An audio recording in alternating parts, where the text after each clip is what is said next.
Hello বন্ধুরা, আসসালামু আলাইকুম। Welcome to my YouTube channel. তো আশা করি সবাই ভালো আছেন। আমি ভালো আছি। বেসিক্যালি অনেকদিন বৃষ্টির পরে হঠাৎ রোদ উঠছে গ্রামের রাস্তায়। আর মূলত আপনাদের এলাকায় এটাকে কী বলে এটা একটু বলবেন। আমাদের এলাকায় এটাকে চার বলে। তো এটা পার হয়ে যাইতাছি। মূলত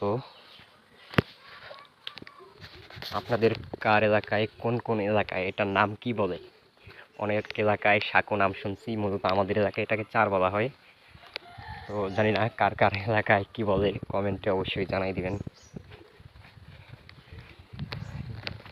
গ্রামে ভালো লাগে সব থেকে কি জানেন, রাস্তাঘাটগুলো একদম, গ্রামের রাস্তাঘাটগুলো একদম নিরিবিলি, কোনো গ্যাদারিং নাই, ঝই ঝামেলা নাই, রিল্যাক্স, যেখান থেকে হেঁটে যাবো রিল্যাক্স। আর শহরের মধ্যে একটা গ্যাদারিং, মানে প্রচুর পরিমাণে গ্যাদারিং। এই গ্যাদারিংয়ের মধ্যে মানে নিজেকে কেমন যেন একটা বিরক্ত লাগে।